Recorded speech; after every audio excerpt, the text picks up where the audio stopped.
Selamat malam teman-teman. Perkenalkan, nama saya Adelina Nektias dengan NIM 2003030016, kelas A semester 1, Fakultas Ilmu Sosial dan Politik, jurusan Sosiologi, Universitas Nusa Cendana. Baik, di sini saya akan mempresentasikan hasil review buku kedua tentang pengantar ilmu politik. Kekerasan dalam politik berkonsentrasi pada makna kekerasan dalam teori politik atau kekerasan dalam politik, dan kekerasan sebagai fenomena dengan perbedaannya sendiri. Cara teori politik klasik membangun pemahaman kita tentang politik dan negara sebagai tanggapan atas asumsi kekerasan ontologis manusia. Ilmu politik sangat selektif dalam hal kekerasan yang dianggap penting bagi politik. Terlepas dari beberapa perbedaan penting di antara para ahli teori klasik, ketakutan akan kecenderungan ontologis terhadap persaingan kekerasan terus mendukung sebagian besar pemahaman kita tentang politik dan negara. Namun, ada sedikit kesepakatan tentang apakah manusia atau kejahatan manusia yang mendorong kekerasan. Kekerasan bagi banyak orang merupakan inti politik dan pokok bahasan ilmu politik. Kebanyakan mengacu pada kekerasan publik dalam masyarakat yang berpotensi mengancam integritas negara, seperti perang saudara, pemberontakan, terorisme, dan protes jalanan yang disertai kekerasan. Perang konflik bersenjata dan kekerasan sering digabungkan dalam ilmu politik serta lebih dapat dimengerti dalam hubungan internasional. Kekuatan fisik dalam wilayah tertentu menggunakan kekerasan fisik untuk menerjemahkan bahasa Jerman asli sebagai waters and waters kembali ke dalam kekuatan fisik. Kekerasan dan negara, nilai yang diberikan kepada entitas negara sangat tegas di kalangan pemikir politik klasik. Ada juga realisme yang kuat dalam cara kekerasan dianggap menciptakan dan mendefinisikan negara dan pada akhirnya membuat politik menjadi mungkin. Justru karena kemungkinan kekerasan yang selalu ada di antara musuh. Hobbes yang menulis pada abad ke-16 melihat negara sebagai kunci pembentukan politik masyarakat. Pandangannya tetap berpengaruh kuat pada ilmu politik secara implisit jika tidak eksplisit. Jarang ilmuwan politik saat ini kembali ke masalah yang asli yang diajukan oleh Hobbes.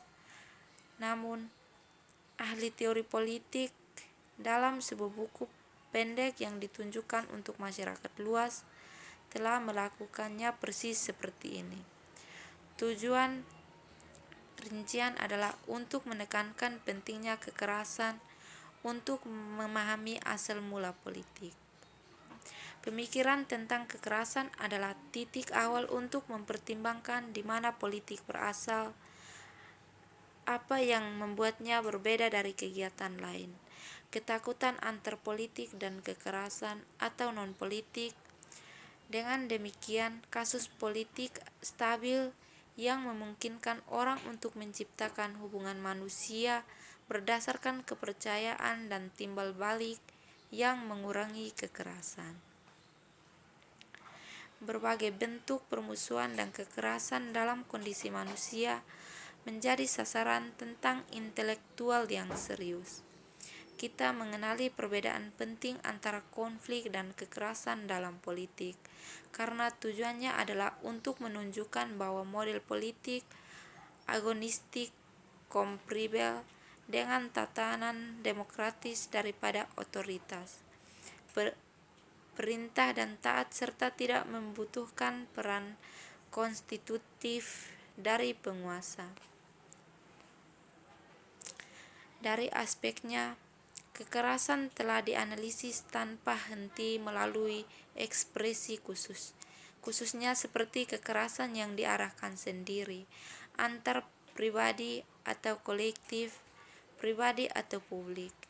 Kekerasan sering disamakan dengan perang banyak yang mencari kausalitas seputar kekerasan dan hubungan ujung-ujung sarana.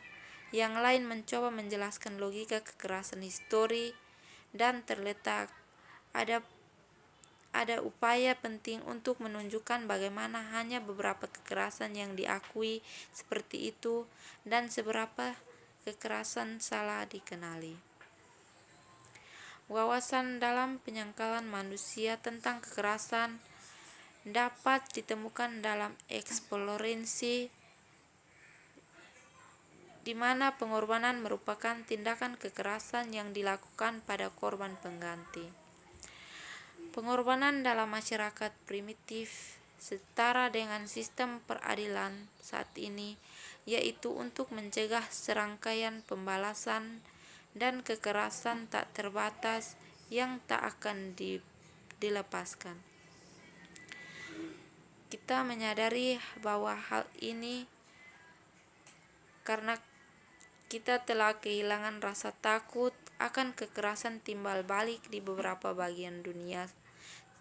Di sisi lain, kekerasan balas dendam seringkali menjadi bagian utama dari subkelompok antara geng dan mafia, misalnya, di mana tepatnya yang tidak ada konteks ekstrem dan terlihat sebagai pesan semotik kepala saingan.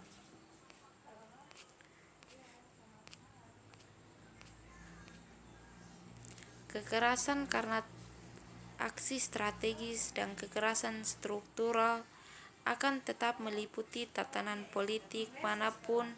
Perintah seperti harus mencakup persaingan strategis untuk mendapatkan kekuasaan politik dan penggunaan kekuasaan dalam sistem politik, dengan memisahkan praksis atau pemikiran dan tindakan bersama individu dari bekerja dan produksi pengetahuan material.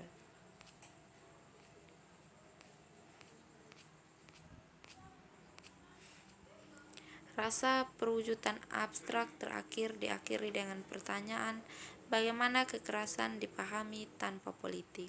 Setiap tanggapan terhadap pertanyaan semacam itu menghadapi ketidakcukupan dialog antar disiplin antara ilmuwan politik dan ahli teori di satu bidang. Di sisi lain, dan banyak disiplin lain yang terlibat dengan masalah kekerasan. Namun, pemahaman tentang kekerasan dalam alternatif ini juga sempit dan pada akhirnya tidak persuasif.